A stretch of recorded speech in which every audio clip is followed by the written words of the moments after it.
Hello everyone.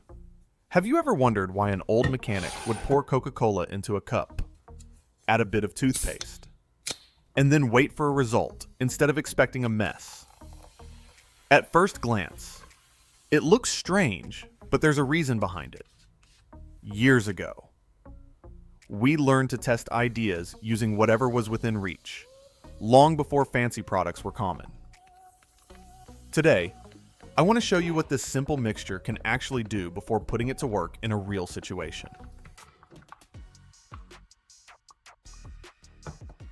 I take a stainless steel cup with a lid and set it on the bench.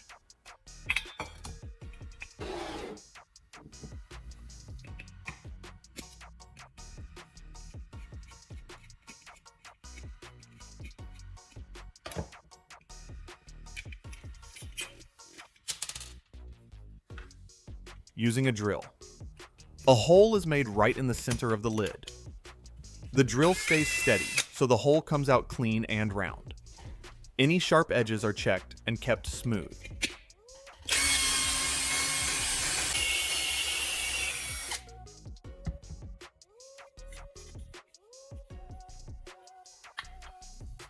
Next, a tire valve is picked up and test fitted into the hole. It should slide in snug and sit straight without play. I make sure the valve seals well, because this part will control pressure later. A tight fit here makes the rest of the job safer and more reliable. I take an old inner tube and cut out 2 small square pieces. The cuts are kept clean so the rubber sits flat.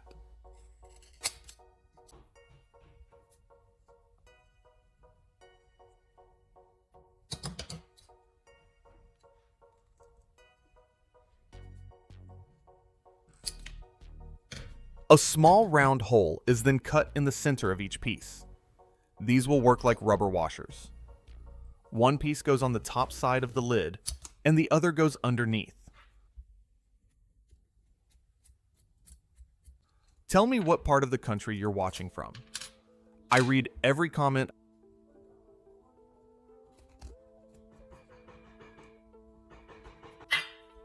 The tire valve is pushed through the hole in the lid, right between the 2 rubber pieces. Everything is pressed together firmly so the valve stays straight and tight. I check that it does not twist or move. This rubber seal matters because it prevents leaks and helps the setup hold pressure during the next steps.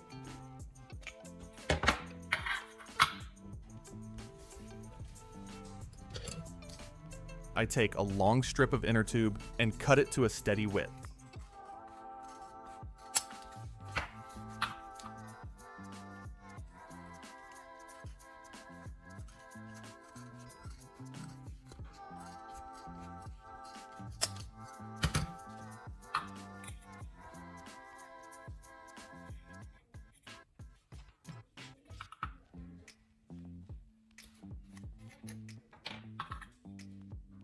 A thin line of super glue goes around the edge of the lid.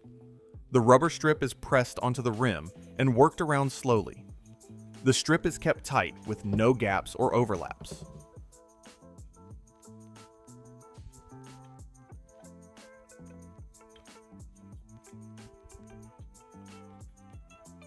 When the circle is complete, the extra rubber is trimmed and pressed down again.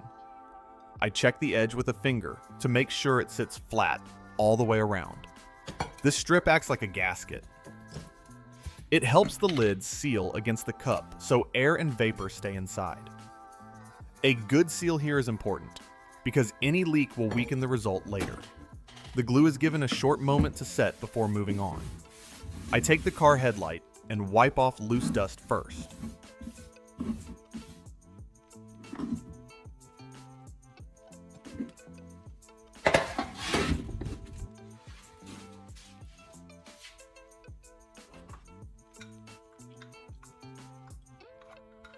Then a strip of masking tape is placed straight down the center of the lens. I press it firmly, so it sticks well and creates a clean line. This splits the headlight into 2 clear halves. One side will be treated, and the other side will stay as it is. I switch to a soft brush and spread the mixture across the headlight surface.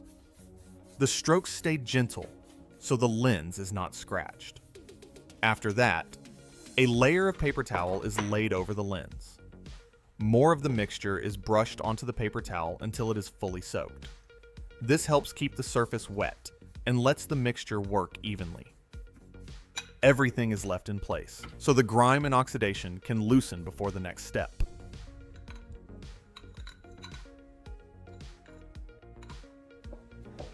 I take a frying pan that has old grease stuck to the surface. This is the kind of buildup that normal wiping will not remove.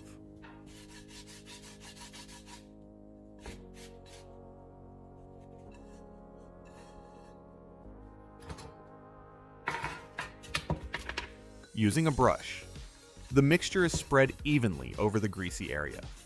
I make sure it covers the surface well.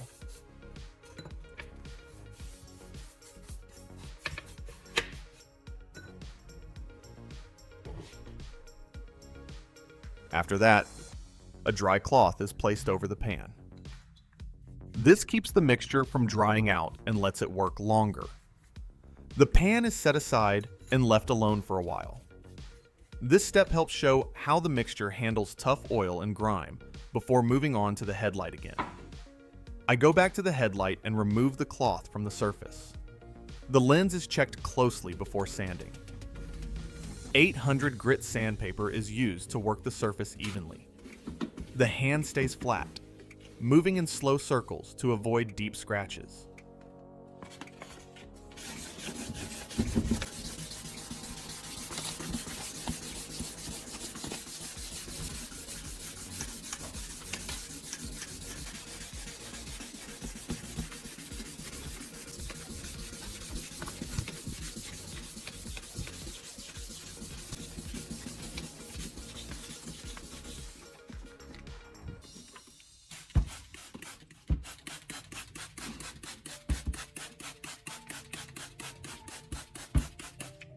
As the sanding continues, the rough yellow layer starts to fade.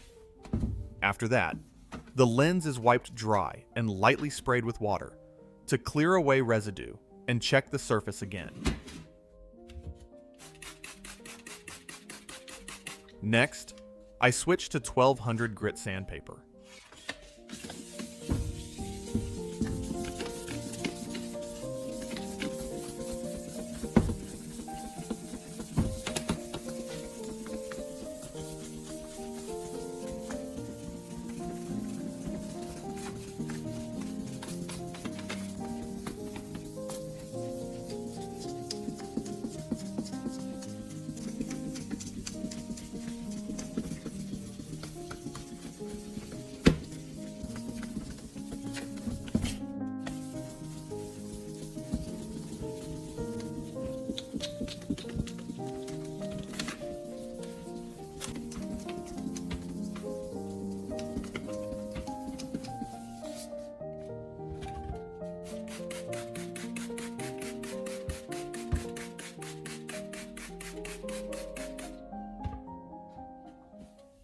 The lens is sanded again, with lighter pressure this time. A quick spray of water follows. Then the surface is wiped clean. It already feels smoother and more even than before. I brush the mixture onto the headlight once more, spreading it into a thin, even layer. 1500 grit sandpaper is then used with light pressure. The surface is kept wet while sanding to avoid marks.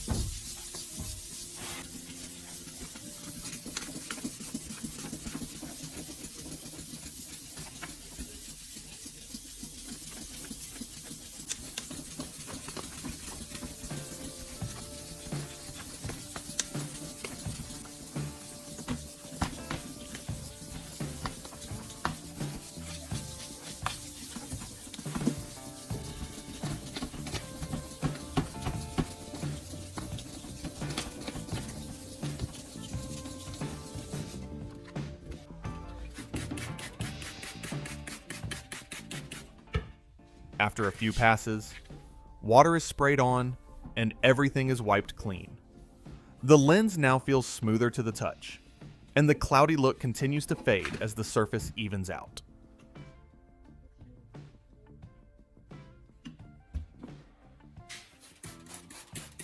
I move up to 2000 grit sandpaper for the final sanding step.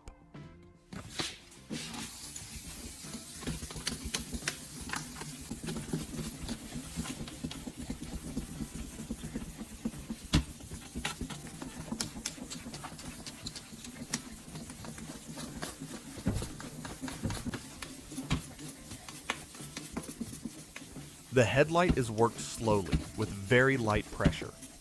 The surface stays wet the whole time. After sanding, water is sprayed on and the lens is wiped clean. Then, a small amount of toothpaste is spread evenly across the surface. A paper towel is used to rub it in gently.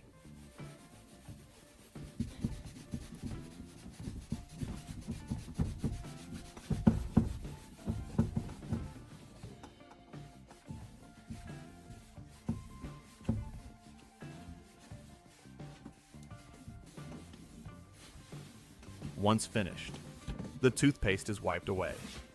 The lens now feels smooth and looks much clearer than before. I go back to the pan that was set aside earlier. The cloth is lifted, and the surface is checked. Using a clean towel, the pan is wiped slowly. The grease comes off with very little effort. There is no hard scrubbing needed.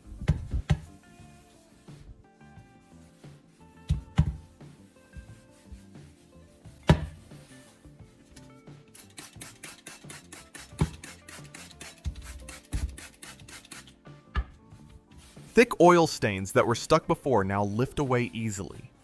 The metal underneath looks much cleaner. This shows the mixture is working, not just on plastic, but also on heavy grease that usually takes real effort to remove.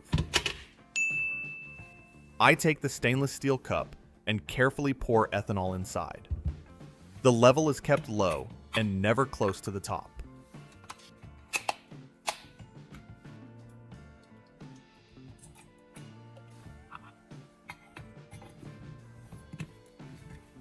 Then the lid is placed on and pressed down until it seals tight.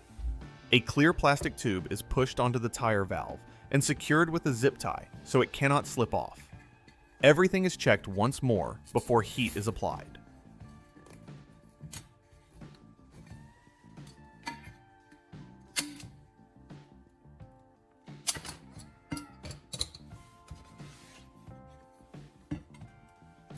I light a candle and gently warm the bottom of the cup. The flame stays small and controlled. This step creates warm vapor inside, so steady hands and good focus matter here.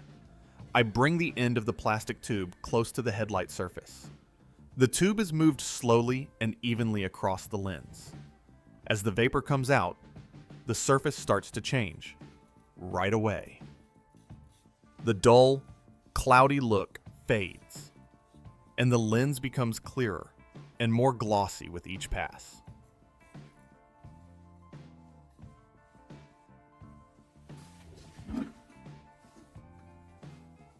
Now the result is clear to see.